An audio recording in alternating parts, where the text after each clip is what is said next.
يا فاطمة الزهراء يا بنت محمد،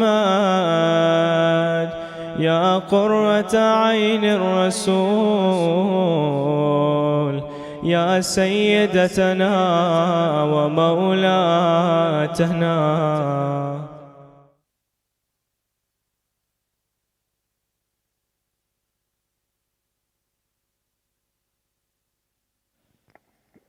أعوذ بالله من الشيطان الرجيم.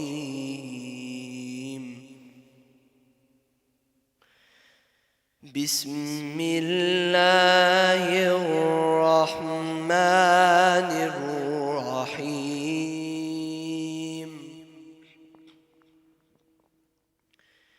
وما أبرئ نفسي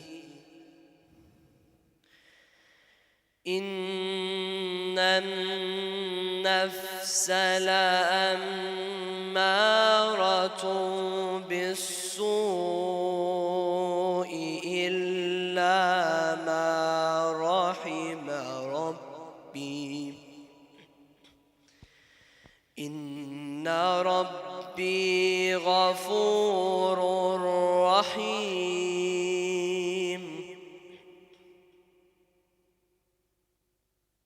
وقال الملك ائتوني به أستخلصه لنفسي. فلما كلمه قال إنك اليوم لدينا مكين أمين.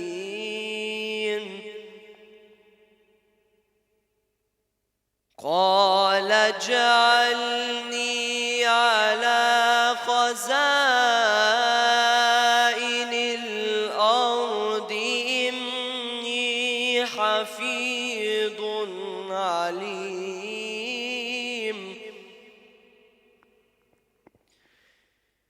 وكذلك مكنا ليوسف في الأرض يتبوأ منها حيث يشاء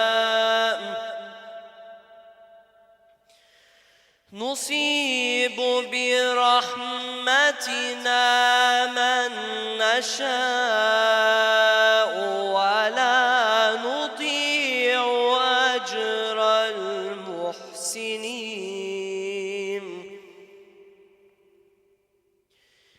ولأجر الآخرة خير للذين آمنوا وكانوا يتقون.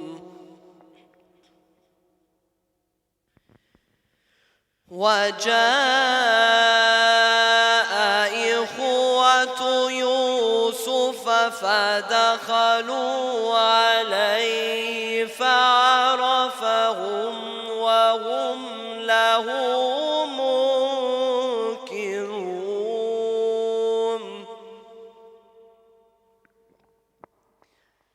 ولما جهزهم بجهازهم قال ائتوني بأخ لكم من أبيكم ألا ترون أني أوفي الكيل وأنا خير المنزلين.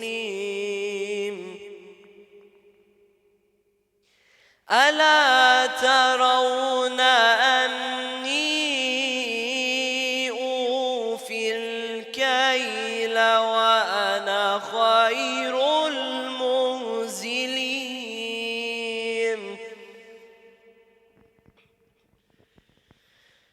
فإن لم تأتوني به فلا كيل لكم عندي ولا تقربون.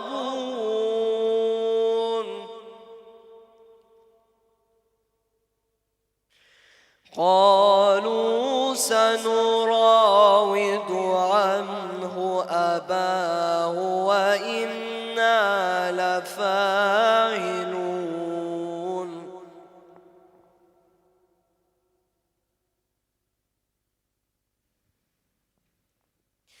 وقال لفتيان اجعلوا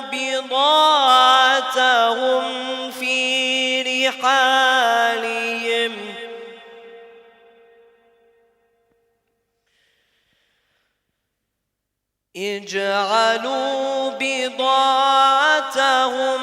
في رحالهم لعلهم يعرفونها إذا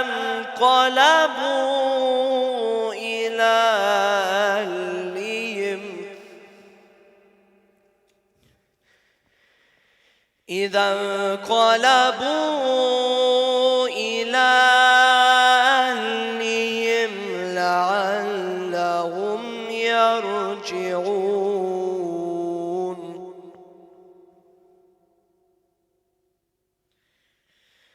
فلما رجعوا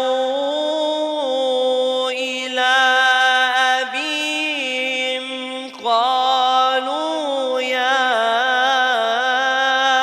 أبانا منع منا الكيل فأرسل معنا أخانا نكتل وإنا له لحافظون.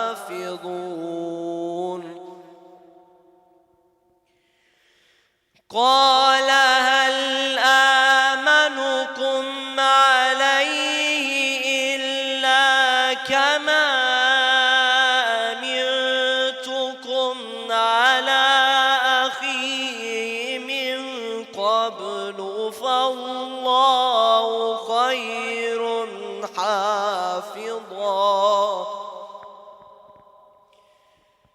فالله خير حافظا وهو أرحم الراحمين. صدق الله العلي العظيم.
اللهم صل على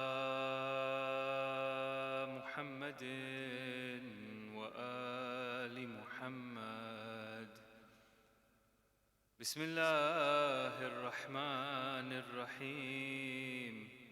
يا ممتحنة امتحنك الله الذي خلقك قبل أن يخلقك فوجدك لما امتحنك صابرة وزعمنا أن لك أولياء ومصدقون وصابرون لكل ما أتانا به أبوك صلى الله عليه وآله وأتى به وسيه فإنا نسألك إن كنا صدقناك إلا ألحقتنا بتصديقنا لهما لنبشر أنفسنا بأننا قد طهرنا بولايتك.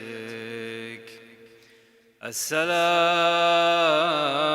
عليك يا بنت رسول الله، السلام عليك يا بنت نبي الله، السلام عليك يا بنت حبيب الله، السلام عليك يا بنت خليل الله، السلام عليك يا بنت صفي الله، السلام عليك يا بنت أمين الله، السلام عليك يا بنت خير خلق الله، السلام عليك يا بنت أفضل أنبياء الله ورسله وملائكته، السلام عليك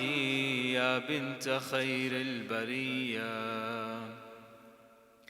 السلام عليك يا سيدتي نساء العالمين من الأولين والآخرين، السلام عليك يا زوجة ولي الله وخير خلق بعد الرسول الله، السلام عليك يا أم الحسن والحسين سيدي شباب أهل الجنة، السلام عليك أيتها الصديقة الشهيدة، السلام عليك أيتها الرضية المرضية، السلام عليك أيتها الفاضلة الزكية، السلام عليك أيتها الحوراء الإنسية، السلام عليك أيتها التقية النقية، السلام عليك أيتها المحدثة العليمة، السلام عليك أيتها المظلومة المغصوبة،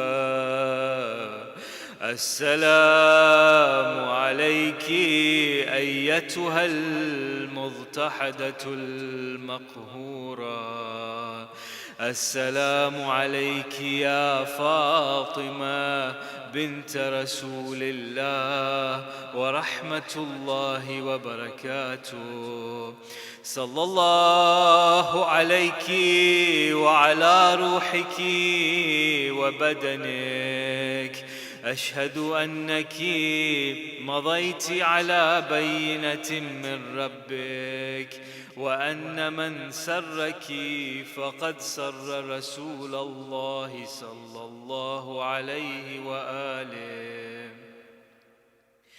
ومن جفاك فقد جفا رسول الله صلى الله عليه وآله، ومن آذاك فقد آذى رسول الله صلى الله عليه وآله، ومن وصلك فقد وصل رسول الله صلى الله عليه وآله،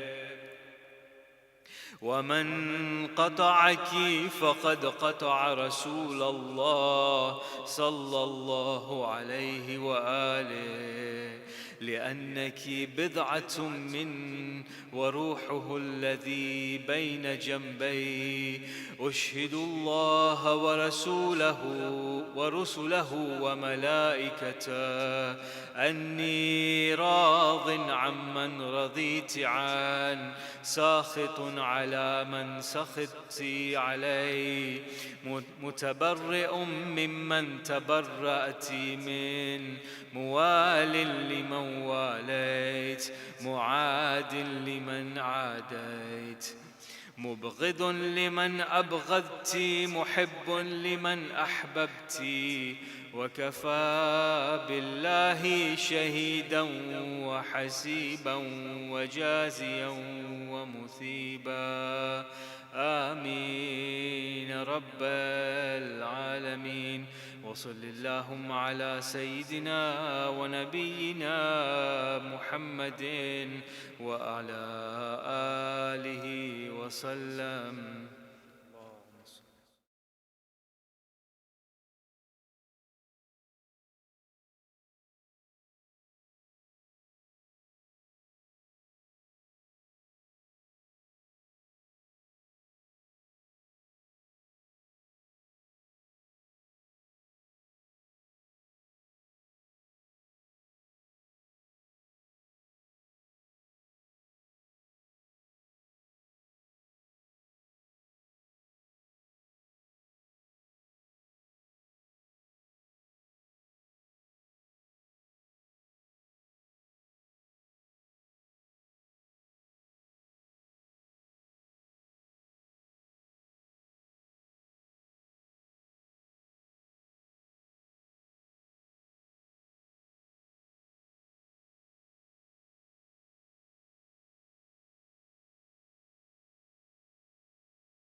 أعوذ بالله من الشيطان الرجيم. بسم الله الرحمن الرحيم.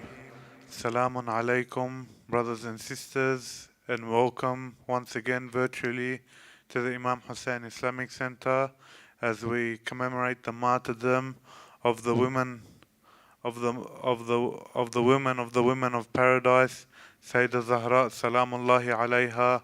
Condolences to Sahib al-Zaman on this evening of the Shahadat of Sayyidah Zahra Salamullahi alayha. Insha'Allah, tonight and for 2 nights after tonight, we will be holding programs beginning at 7 p.m. With lecture by His Eminence Sheikh Mohammed Mehdi, followed by Majlis in English and in Arabic. Without wasting any more of your time, if I could invite Sheikh Mohammed Mehdi with 3 loud salawat ala Muhammad wa Ali Muhammad.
أعوذ بالله السميع العليم من الشيطان اللعين الرجيم بفضل الله بسم الله الرحمن الرحيم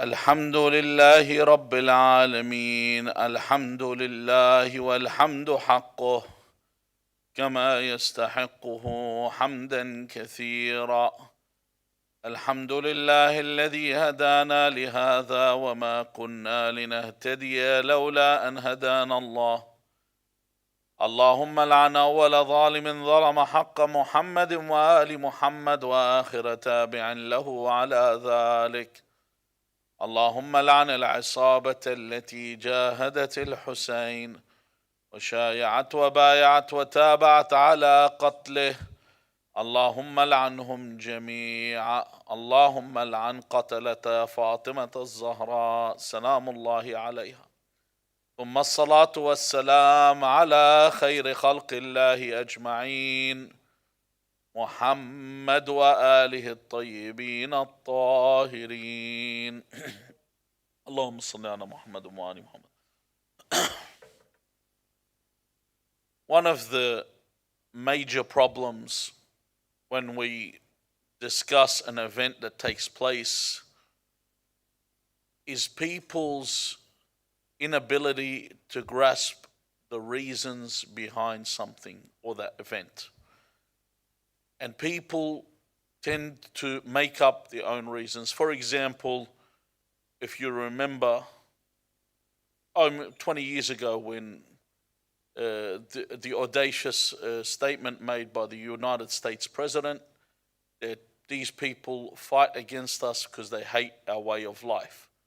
So people would come under the impression that people hate America because they hate the way an American lives, which was an outright lie, rather than tell people what the reasoning was. And even at that time, there was also the 2006 war in Lebanon, where they would say that this occurred because Hezbollah had captured two Israeli soldiers.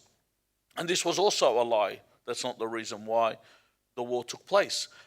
The reasons for wars, there are these are what we call the short-term reasons, but there are also the lead-up reasons and the long-term reasons. See, the attack on the house of Fatima alayha salam and the martyrdom of Fatima alayha salam was not a spontaneous occurrence. It wasn't something where a junta just decided, or a group of people just decided to come around and say, hold on, let's go attack the house of Fatima.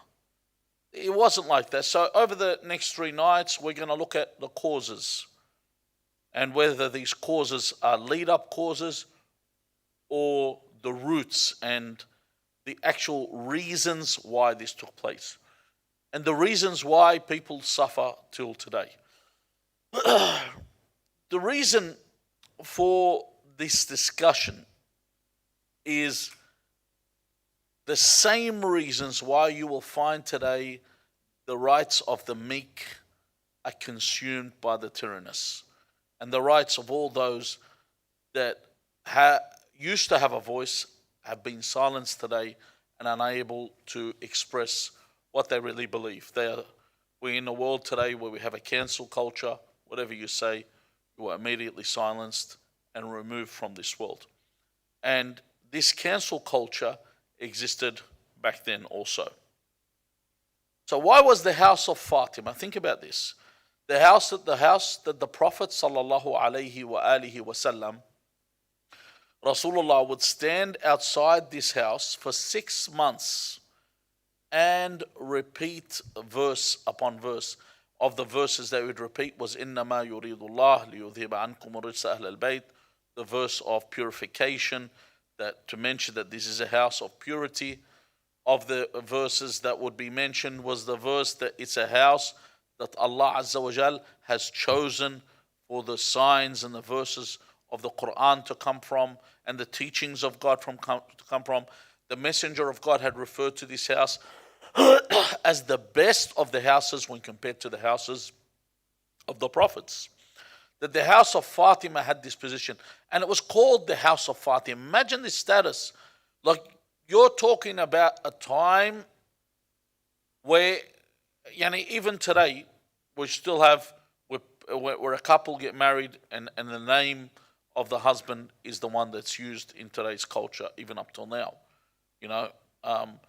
And when you refer to someone's house, you'll always mention this is, and if you have to mention the subject, sometimes you'll say this is John and Mary's house, or you just say John's, because you'd refer to the male, and this is the way it was. In the case of Fatima alayhi salam, they would actually mention the house as the house of Ali and Fatima, and sometimes it would be mentioned as the house of Fatima. The house of Fatima alayhi salam, that she had that status and that position, that the house would be mentioned by her name. Even when the angels would ask, who is in this house? وَمَنْ تَحْتَ الْكِسَاءِ, they asked, oh Allah, who are the ones that are beneath the cloak?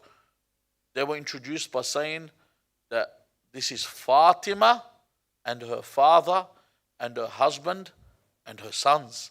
Introduced through Fatima. That's the lofty status that is reserved by the Lady of Heaven, the Lady of Light, the Lady of the women of the worlds, Fatima Salamullahi alayha. So let's go back to several weeks before the attacks were made. There is a day, and this day was a Thursday. And when I say it was a Thursday, because it's mentioned in narrations as a Thursday. So this Thursday is a very important part because of our history leading up to this. It was 4 days before the martyrdom of Rasulullah. So you say Rasulullah was martyred at the end of Safar. He died at the end of Safar, the month of Safar, 28th, 29th Safar. So you would say this was probably on the 24th or 25th, on or about, to use it in legal terms, that time. But it was a Thursday, as it's mentioned.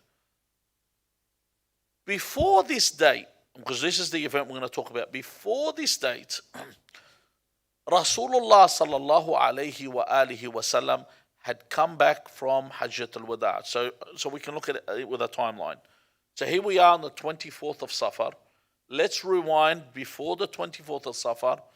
We finished the Hajj. Okay, so we're on the 24th of Safar, 11 after Hijrah.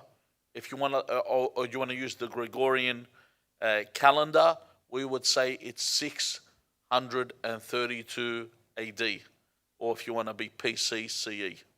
Okay, so 632, and we're probably in mid-June. So it would have been right in the heat of the summer. Let's go back before this. Sorry, early June it would have been. Let's go back before this, not Muharram, but the month before it, the Hijjah. So that would have been around April 632 AD, or 11 after Hijrah. Just to give you a date so you know where we are. In this April, they're in Hajj. Hajj has finished, and Rasulullah sallallahu alayhi wa alihi wa sallam moves out of Mecca and they head towards Medina, where they live. During the journey, Rasulullah stops at a place called Ghadir Khum. And in this place, Ghadir Khum, Rasulullah makes it clear to everyone, once again, which he has often repeated, which we'll talk about in our future discussions, that Ali is my vicegerent. Ali is my successor. Ali is the one after me. And the people give allegiance to him. Not one person, everyone gives allegiance to him. So when the time comes nearing the end of the Prophet's life in the dunya, we're talking 4 days before is the day that we're going to, but we're moving closer to that. Now let's go. During that week, Rasulullah dispatches not a platoon, not a group. he dispatches an army, a full-fledged army, and he sends them to Jordan, Mu'tah, where Ja'far al-Tayyar was martyred and buried, and Zayd ibn Haritha is martyred and buried there. So he sends this army. And this army that he sends is under the commandment of a man called Osama ibn Zayd ibn al-Harith. So why would Rasulullah dispatch this army, and what is the purpose of having this army? Firstly, who is Osama? Osama is the son of Zayd ibn al-Harith. Zayd ibn al-Harith was a Jordanian that was kidnapped from his father. And they bought him and sold him as a slave. Zayd ibn al-Harith. Rasulullah took him, and when his father Harith came to take him, Zayd refused to go with his father and wanted to stay with Rasulullah. So Zayd married Ayman. Ayman was an Ethiopian. She was from Abyssinia, and she came with the army of Abraha. She was just a young child at the time. And when Abraha's army was defeated by Tayrul Ababil, the birds that were carrying the stones, Ayman remained there, and she grew and married. She married Zayd. So Zayd and Ayman had Osama. And Zayd later was to be martyred in Mu'tah. Osama was the commander of this army, just to give you an idea of where he came from. The thing is, with this army, the Prophet knew that those that had come back from Ghadir Khum had the intention of reneging with their allegiance, which always happens. How often do you see a prophet makes, whether you go back to Christianity, where Jesus had told them to follow Peter. Peter's the one that my church will be built upon, and the people deviated and followed Paul. And every other prophet where Rasulullah left Musa alayhi salam left the people with Aaron, his brother, and they deviated and worshipped the golden calf. So once again, with Rasulullah, he told them it's Ali ibn Abi Talib. And in order for them not to renege like everyone else had reneged on their deal before in the allegiance, he dispatched an army and he sent all of the Muhajirin in it. Now, why he would send them is that when he dies in the upcoming days, because there was reasons for his death, as he was poisoned and he was killed, but that's another discussion. That when the time comes for his death, there would be no argument over who the caliph is going to be, that it's Ali ibn Abi Talib. And there would be no one there to attack. So he commanded all the older companions to leave. Just to give you an idea of what the population of Medina was. The population when Rasulullah first came to Yathrib, the population of Medina was about 6,000 people. It wasn't populated. If you want to understand, using around that number, Moses' companions that left Egypt were over 500,000. And that's under 6,000 is very small. And the population of Kufa during the caliphate of Imam Ali alayhi salam was several million. Just to give you an idea how small Yathrib was, 6,000 people. And the Muhajirin that came with Rasulullah, they were less than 100.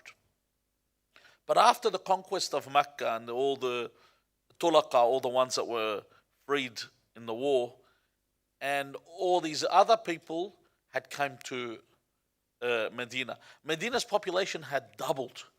So it would have been close to 12,000 people at this time. So Rasulullah didn't want to empty Medina, but he wanted to empty it from all the threats. So he put them all in the army and dispatched them. And not only that, he put them under the command of Osama, and Osama lam yablugh, had not reached the age of 18. So Osama was 17. Could you imagine? A lot of people would take offense. Even like, look at now. If you take a look at a football team or a cricket team, imagine they bring someone into the team he's a rookie and they say you're the captain. Okay? Hold on, they might not be a rookie. Say this person's been playing professionally since he was 15, 18 or 17, they say he's a captain. So he's got 3 years, understands. Even then, the older players or the senior players, as they call it, wouldn't accept. Why would we have a younger person commanding or above us in this manner? The reason for this is if they return from the army and they'll find Ali as the caliph, they'll say, why is Ali the caliph? Ali is how old at this time? He's 31 years old. He's too young. Ali could turn around and say, hold on, you came back from an army where your commander was 17. You're worried about me being 31? So, close to 1,000, a great number of muhajirin were conscripted and had to join the army. The first thing is they objected. Why?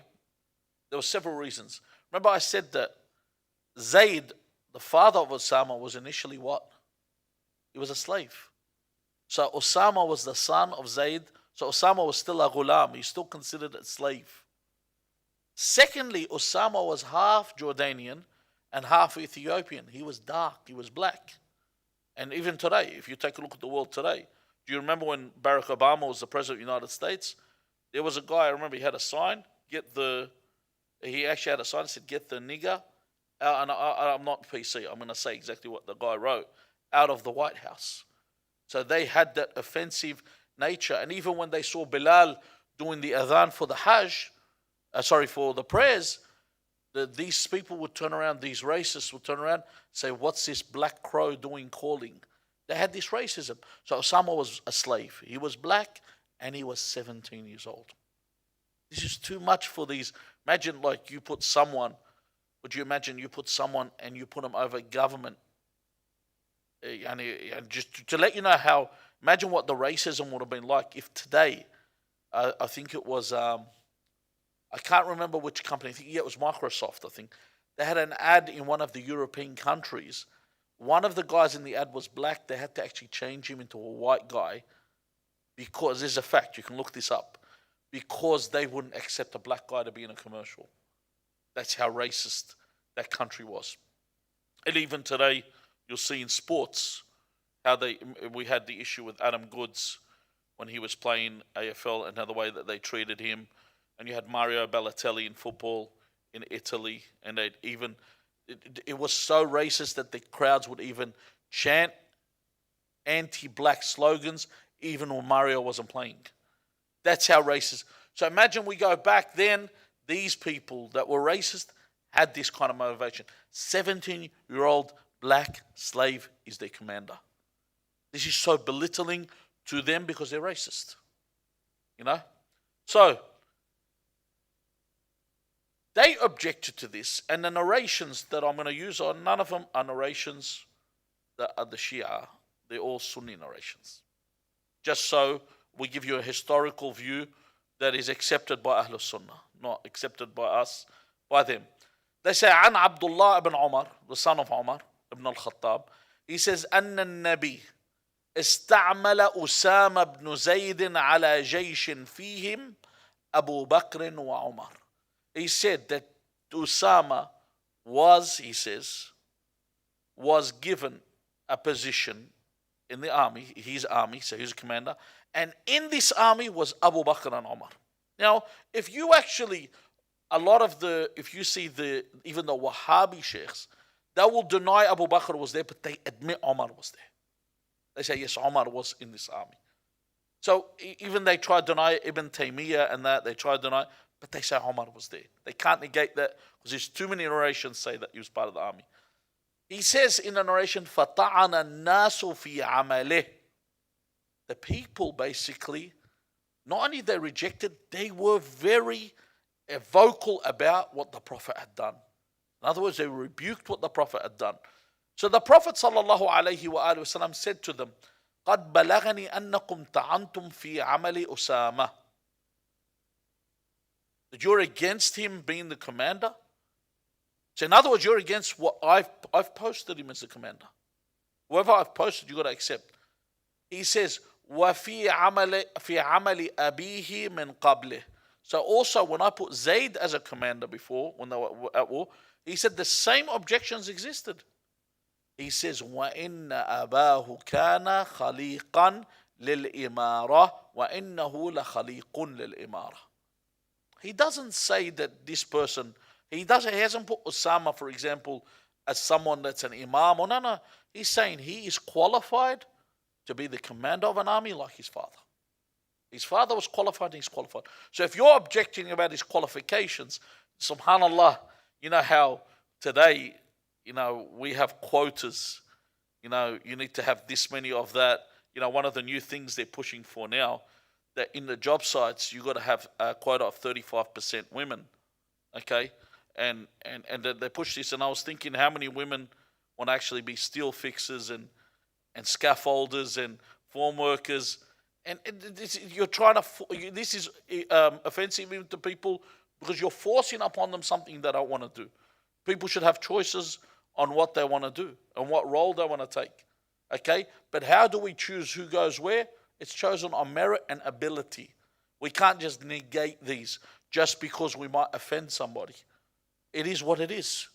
You can't negate these things existing. So it gives you the idea of merit and qualification. Not because I know my cousin, I got the job. You need to have the merit. Osama is qualified to be a commander. The Prophet's saying he's 17, but he's a qualified leader in battle. Allahu Akbar. So at 17, he has this position. Then they continued to object. Then the Prophet said, Anfidhu Jaysha Osama. In other words, roll out, mobilize the army of Osama. Go. And then he says, لَعَنَ اللَّهَ الْمُتَخَلِّفِ عَنْ جَيْشِ Osama. And I need you to remember this. The Prophet of God curses the ones who abandoned the army of Osama. So in other words, you have to follow the army. وَفِيهِمْ Abu Bakr wa Umar. And let's focus on Umar. That Umar was with this army when they were dispatched. Umar ibn al-Khattab.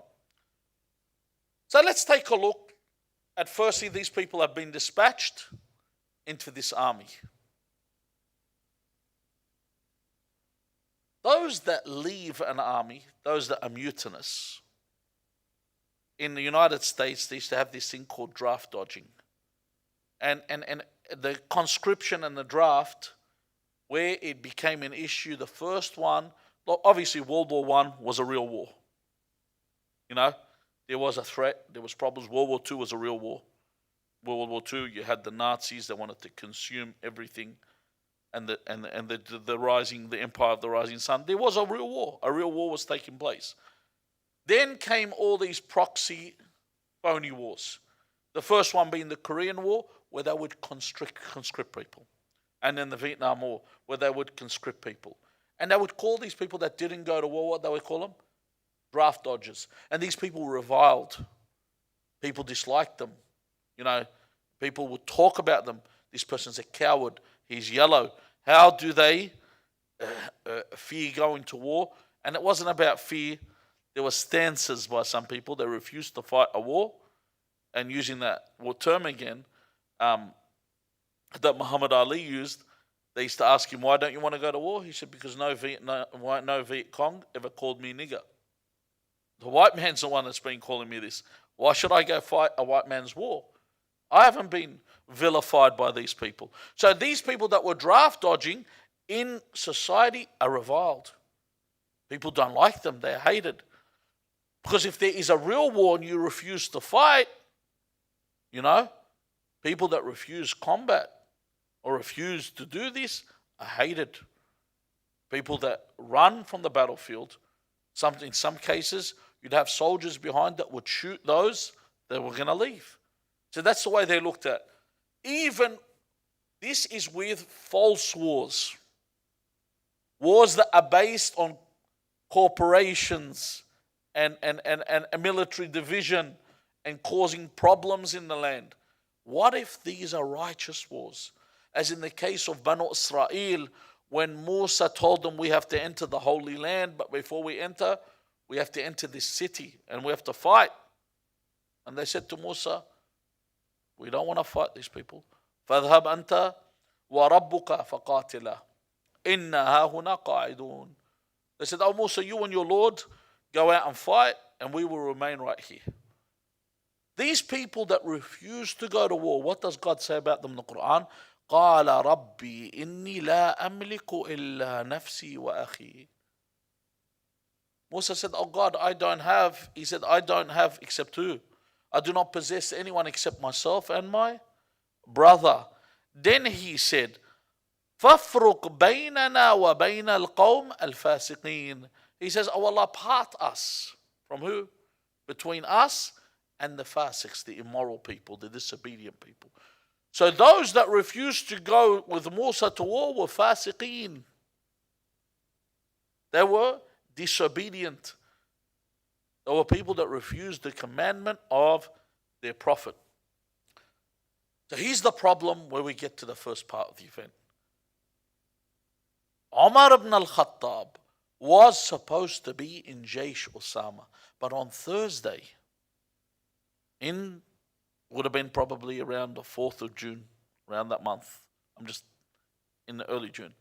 Or, sorry, no, it would have been in May. If I'm trying and convert Gregorian to Hijri in some way. But it would have been around that month, in the middle eras. So don't look at the month, but look at the year. 632 AD. At this time, Umar ibn al-Khattab was where? Was in the house of the Prophet. How do I know this? When he should have been in the Jaysh of Osama. An Abdullah ibn Abbas. Look what he says. Abdullah ibn Abbas. These are also, like I said, all the narrations that are used from the books of Ahl Sunnah. He says, لما حضر النبي صلى الله عليه وآله قال وفي البيت رجال فيهم عمر بن الخطاب. So Abdullah ibn Abbas says that when the Prophet was in his attendance, last moments of his life, for the last few days, he says in the house there were men. Amongst the men was Umar ibn Khattab. He didn't name anyone else, he just named Umar. Why would he only name Umar ibn Khattab? Number one, Umar ibn Khattab should have been in Jaysh Osama. Number two, he specifically mentions him because he was the main antagonist in the story. And the others with him were only his lackeys. They were the ones following his commandments. As we'll find as we move in the story, when he should have been not mutinous, not abandoned the war, he should have been with the army that he was sent with. He says, then the Prophet said to them, Halumma aktub lakum kitaban lan tadillu ba'dah. He said, I want to write something for you. He's on his deathbed. So what he's given you is his dying wishes. He said, but I'm going to write something that you will never ever deviate afterwards. So the question is, what is it that the Prophet wanted to actually write? What did he want to write? Was it something of importance? Everything the Prophet says is of importance. But how important is it? He says, you will not deviate after this. Abdullah ibn al-Abbas says, قال عمر إن النبي غلبه الوجع وعندكم القرآن فحسبنا كتاب الله. He said that the Prophet has been overcome with illness. Obviously, it's a play on words because other narrations will say different. He says then, what does he say? He says, and وَعِنْدَكُمْ, he says to the people, you have the book of God. So what you understand here, the Prophet is saying something to the people that are there, and Umar is instructing other than what the Prophet is saying. He says, وَعِنْدَكُمْ Al-Qur'an, we have the Qur'an. So in other words, and sufficient for us is the book of God. So why would Umar say, if it's something insignificant that the Prophet wanted to say, why would he know part of what the Prophet was going to say has something to do with the Qur'an? For him to say it suffices. So he knows what the Prophet was about to say. So the first to rebuke the Prophet when he was going to give his final wishes was Umar, who in other narrations doesn't say that ghalaba, that he's been overcome by illness. But he says, Inna rajul la yahjur, that the Prophet is raving, he's mad. In other words, he's delirious. He's speaking in tongues. Okay? And thus the book of God is sufficient. So, and the reason why he would mention this is what? Is because he knew what the Prophet was about to say. So then the narration mentions that when the Prophet said this, some of the people stood with the Prophet and wanted to see what the Prophet wanted to write. The others stood with Umar. Now, the Prophet says, Abdullah ibn Abbas says that when the commotion got so great, the Prophet said, Qumu anni. He kicked everyone out. And then when he kicked them out, Abdullah ibn al-Abbas says something unbelievable. He says, إن الرزية كل الرزية ما حال بين رسول الله وبين أن يكتب لهم ذلك الكتاب من اختلافهم ولغطهم. Now, الرزية, he says كل الرزية. Raziyah means musibah. It means calamity. He says the biggest calamity is on that day. Could you imagine Ibn Abbas? How many narrations have you heard for him? A lot. It says Al-Raziyah, Kull Al-Raziyah. The biggest calamity was on that day. Why does he consider, and so many narrations would say, he would say, يوم الخميس وما يوم الخميس ثم جعل تسيل دموعه حتى رأيت على خديه كأنهم نظام اللؤلؤ. It's as if you saw a string of pearls coming down from his eyes. He would weep when he remembers the Thursday because they mentioned that the Prophet was delirious and they would not let him speak. In other words, the Prophet is senile. He's got to a point where he cannot think. Hasha la Rasulullah. See, in one narration, it mentions who mentioned this. In other narrations, it says that it was said by someone that was present there at the time. In another narration, it actually mentions that the Prophet wrote something. But the thing is, the one that mentions that the Prophet wrote something, it says that he said three things. He says, he said, the first thing he mentions, أخرجوا المشركين من جزيرة العرب. Kick out all the polytheists from the Arab Peninsula. He says, this is what they've mentioned. وأجيز الوفد بنحو ما كنت أجيزهم. So in other words, he mentions two things before, and then he says, وَسَكَتَ عَنِ الثَّالِثَةِ وَقَالَ فَنَسِيتُهَا. So the person narrating in this narration, and Abdullah ibn Abbas, says, I forgot what the third thing was. How convenient. Could you imagine someone asks you, what are the Prophet's last wishes? And you say, I forgot. The whole message you've heard, the Qur'an, and Abdullah ibn Abbas, just to give you an idea of who he was, go research him. Once a poet came and said a poem to him. This is a known hadith. A poet came and said to Abdullah ibn al-Abbas a poem. After he finished, Abdullah ibn Abbas said, do you want me to repeat this poem to you? And the poet said, yes. So he repeated the whole poem. And he said, wow, you memorized it after hearing it once? He said, no, I will show you something that you will not, you'll see. Oh, do you want me to show you something greater than this? He said, what? He said, I can repeat it backwards. And when we say backwards, to say the words, to say, for example, okay, I went to the park. Okay? To say I went to the park. You'd say, park there too went I. Like that. It makes no sense. It has no fluidity. It's hard for your brain to think. So he mentions the poem in reverse. This is how strong the memory of Abdullah ibn Abbas was, yet conveniently he forgot the third part here. Why? Because the third part was the crux of the whole argument. Number one, before we get to the House of Fatima, Omar disobeyed the Prophet by leaving the army of Osama. Number 2, Omar disobeyed the Prophet's wishes to bring him a pen and paper. Before someone says, is this a sectarian lecture? This is all Sunni hadith. And whoever wants the sources, contact me and I'll give them to you. And if they want the sanad, I'll give you the sanad and I'll tell you which one is Hasan and which one is Sahih and which narrator is Thiqa. Whatever you want, you can have. So don't sit and say this is a sectarian speech. This is where it's taken from. Okay. Now let's look at what the Prophet says. What the Prophet says is the Prophet's words, are the Prophet's words when he speaks. Are they words that should always be taken down and accepted or not? Another Sunni hadith, an Abdullah ibn Amr.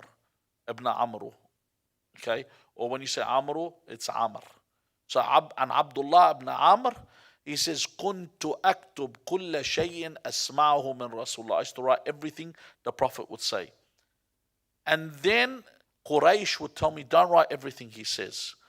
He says, because you're writing everything you hear, maybe the Prophet is a human. He might say things when he's angry, and he might say things when he's happy. So in other words, the Prophet is seasonal. He says different things at different times. He said, so I stopped. And then I told the Prophet what they had said. The Messenger of God said, اكتب فوالذي نفسي بيده ما خرج مني إلا حق. He said, right. He says, by God, everything I say, everything. Or in other words, I should read it the way it is. ما خرج مني. He said, nothing comes from me except what is true. So whether I'm happy, whether I'm angry, in fact, we have a hadith, Sunni hadith as well, that even when the Prophet speaks in his sleep, it's haqq. It's a Sunni hadith to that point. So, the Prophet wanted to give something to protect people from internal deviation, and then you can see who followed the Prophet on the day of the Thursday calamity before we go to the event, and we see who turns on the heels and follows Omar instead. You saw in that event. And so the wishes of the Prophet were neglected and they turned away. Inshallah, tomorrow night we will talk about what were the wishes of the Prophet. And because this is the crux for the reasoning for the attack on the House of Fatima. Obviously, afterwards there's going to be the Majlis where they will talk about details of the event. We ask Allah Azza wa Jal to grant us the opportunity to visit Medina al-Munawwara and grant us the intercession of Fatima. I'll leave the dua for those that read the Majlis. Wa sallallahu ala Muhammad wa alihi at-tayyibin at-tahirin.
صلى الله عليك يا رسول الله وعلى آلك المظلومين صلى الله عليك وعلى ابنتك المظلومة فاطمة الزهراء سيدتي نساء العالمين ملطومة الخد فاطمة مكسورة الأضلاع فاطمة محمرة العين فاطمة مسقطة الجنين فاطمة يا فاطمة. They struck the face of Fatima. They broke the ribs of Fatima. They bruised the eye of Fatima. They murdered the baby of Fatima. صلى الله عليك يا مولاي وابن مولاي يا أبا عبد الله يا رحمة الله الواسعة ويا باب نجاة الأمة غريب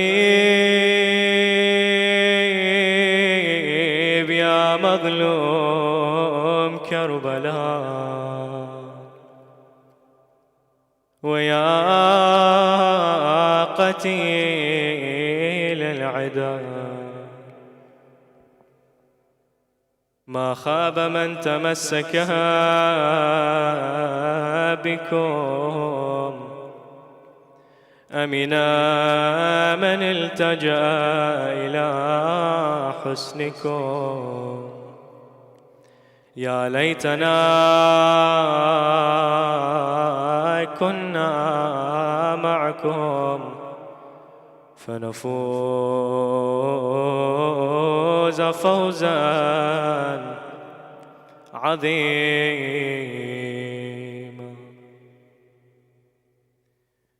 Tonight, brothers and sisters, we have come to visit Sayyidah Zahra, the daughter of Rasulullah.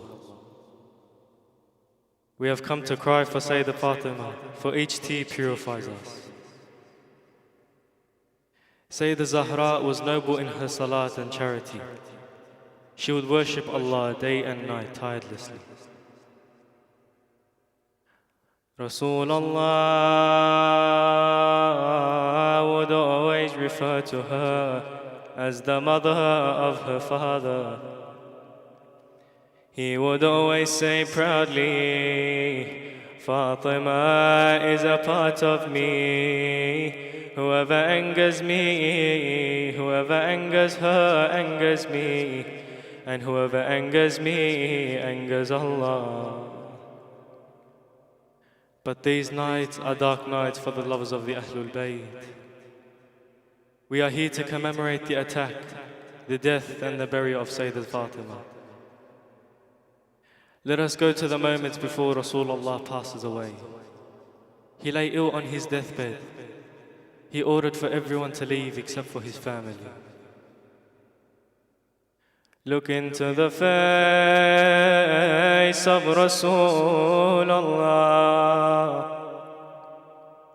In his heart, mourning the tragedies his family would face. Listen to what Rasulullah says. I cry for the hardship you face after me. So be patient, my dear family. I cry for you, Ya Ali, for the strike on your head after me. I cry for you, O Fatima, for your face will be slapped and your ribs broken. I cry for you, O Hassan, for the poison you will drink. I cry for you, Ya Hussein, for when Shama sits on your chest, Zainab will be heartbroken. Sayyida Zahra was sitting next to the Prophet. He said something to her. Fatima first wept, then smiled joyfully. She was asked, why did you weep then smile when your father spoke to you? She said, I wept because he told me that Azrael has come to collect his soul. I smiled because he said, I would be the first to join him. Now we go to the house of Fatima.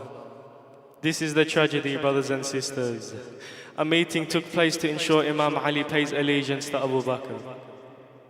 Imam Ali refused. They tried a second time. Imam Ali refused again. The third time, Umar came with a group of men. They approached the house of Rasulullah.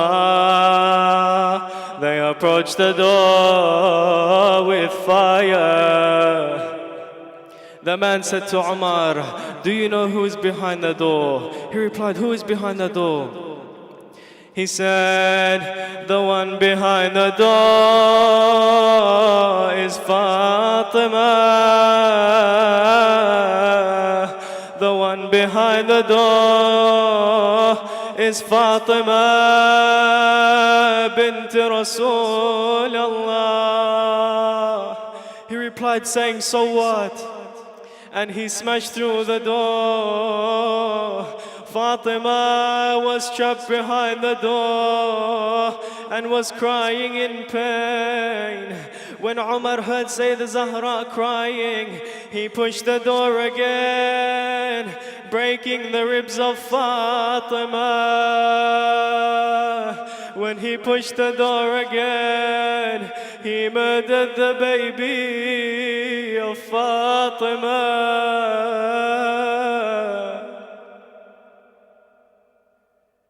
Many times we've needed you.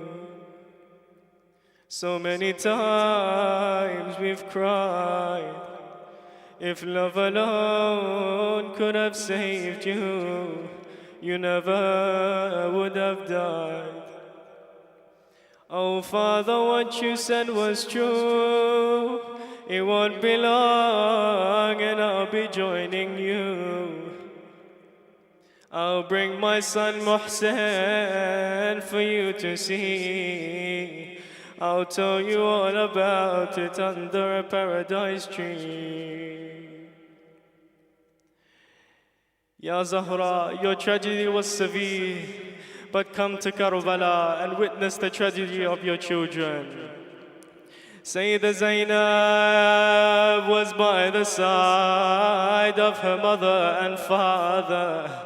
She was beside Hassan and Hussein when the door was on fire.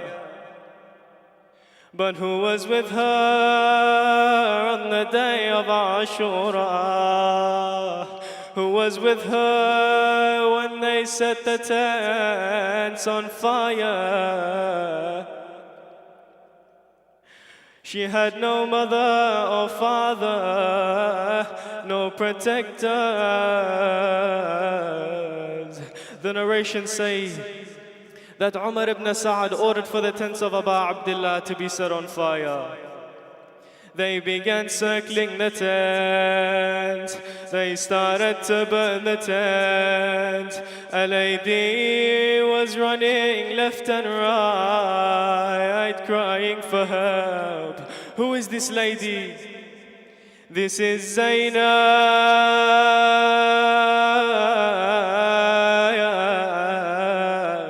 This is the daughter of Fatima. A man asked her, why do you not just run away? She replied with tears flowing down her face, we have Ali inside. From his illness he can't stand. He is the remaining line from Hashim and Makhzum. He is the one who will stay after representing Hussein. Inna lillah wa inna ilayhi raji'un. وسيعلم الذين ظلموا آل محمد أي منقلب ينقلبون والعاقبة للمتقين.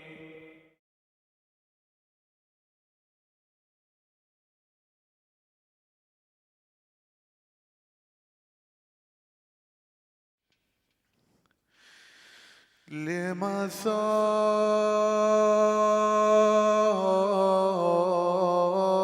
الزهراء هجرت المضجعا وأذلت قلبي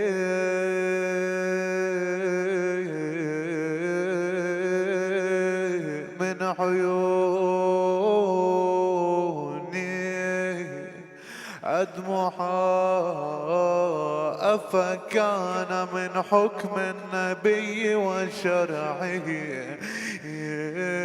أن تضرب الزهراء ضربا موجعا أوصى الإله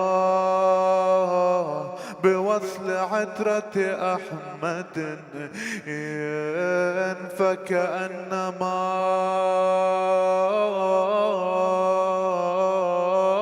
بها أن تقطعا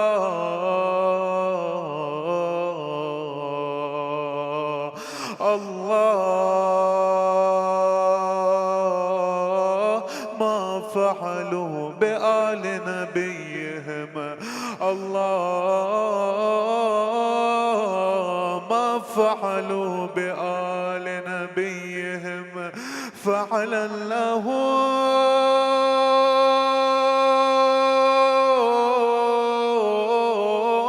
عرش الإله تزحزحا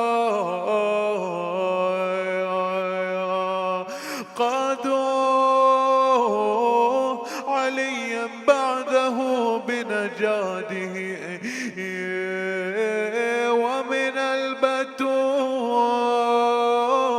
للتهرر الذل أذلحا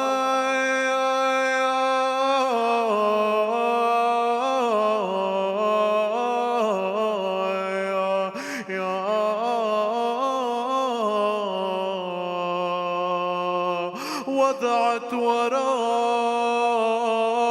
الباب حملا لم يكن قد آن يا الله وعثروها أن يوضعا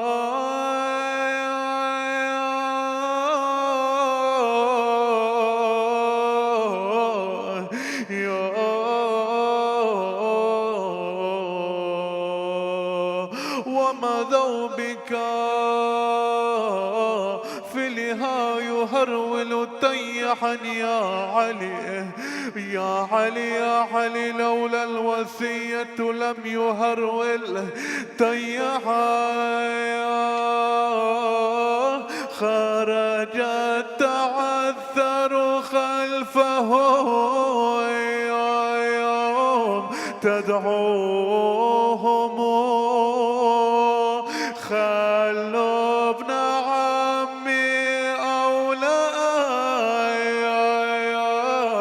شفالنا رأسي إلى الله ماذا صنعوا رجعوا إليها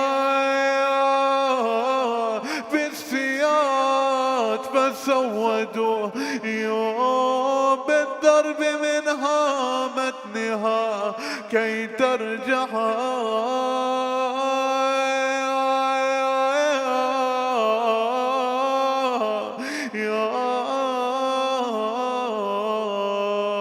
تقل قومك يا يابا مارعوني، أني وخلاف عينك مرمروني، ومن البكاء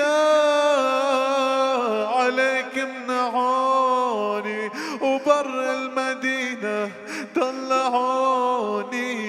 يا موالين أنت تسمع أوجاع فاطمة تخرج من قلبها قبل لسانها. علمت أن المهاجرين والأنصار قد خذلوها، وجاءوا القوم إلى دارها يريدون حليا ليبايع. وقعت على الباب، خاطبت القوم، قالت هذا باب كان يقف عليه رسول الله وهو يقول يا أهل البيت أتأذنون لمحمد بالدخول؟ فتقول فاطمة يا أبا البيت بيتك والكريمة كريمتك، تفضل يا نور عيني، هكذا كان رسول الله، فكيف تجرؤون على بابي؟ يقول الراوي لما أحس اللعين بها خلف الباب كسروا عليها الباب، لاذت وراء الباب وهجم الكون باتجاه علي، وإذا بفاطمة سارت خلف الباب. يقول اللعين لما أحسست بها وراء الباب ومحمدا وعليا، لما أحسست بها وراء الباب كبست الباب عليها، حتى سمعت تكسر أضلع فاطمة فنادت ومحمدا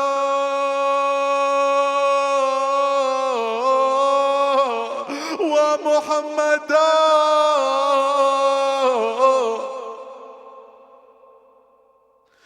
والله يا قلوب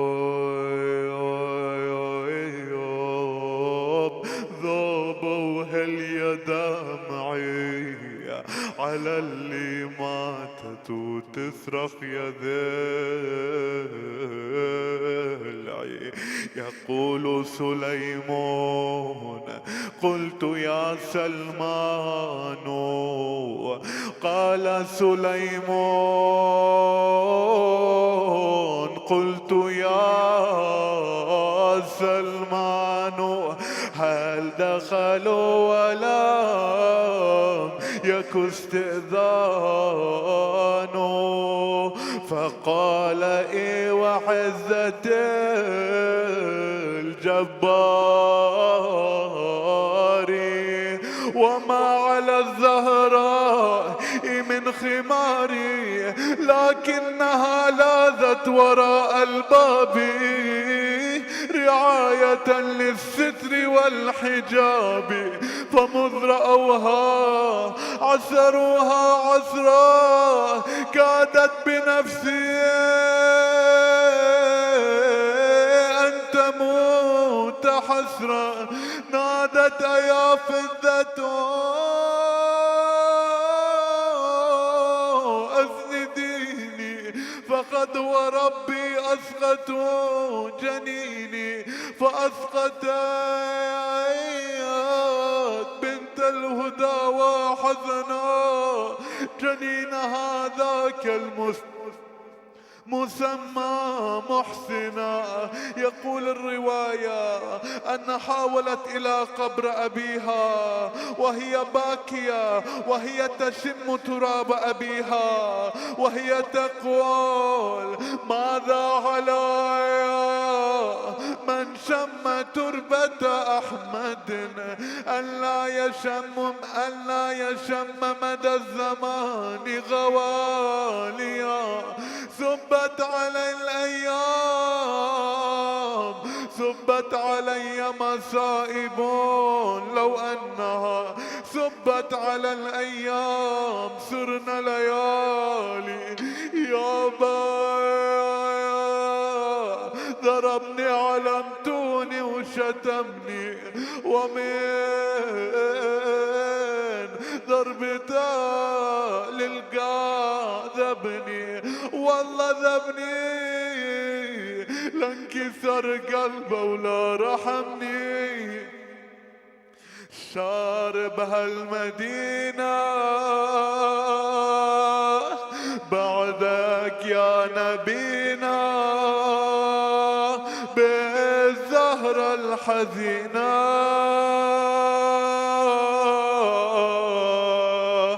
تسيح ويجري دمعي تصرخ يا ذلعي يا ذلعي يا ذلعي يا ذلعي بويا من اجوني وبعدك عذبوني بالباب عسروني تسيح ودمعي يجري تصرخ يا ذلعي يا ذلعي يا ذلعي يا ذلعي إنا لله وإنا إليه راجعون. Brothers and sisters, we raise our hands in dua on this evening. By Fatima, we ask you, O Allah, by the broken ribs of Fatima, we ask you, accept our hajah, heal all the sick, remove all the stresses of the believers. Let's all recite 5 times ayah amma yujib for all those in need. أعوذ بالله من الشيطان الرجيم بسم الله الرحمن الرحيم أما يجيب المضطر إذا دعا ويكشف السوء أما يجيب المضطر إذا دعا ويكشف السوء أما يجيب المضطر إذا دعا ويكشف السوء أما يجيب المضطر إذا دعا ويكشف السوء أما يجيب المضطر إذا دعا ويكشف السوء. For all the mu'mineen, for all the mu'minat who have left us, if we can recite the Fatiha, but before it aloud salawat ala Muhammad wa ali Muhammad.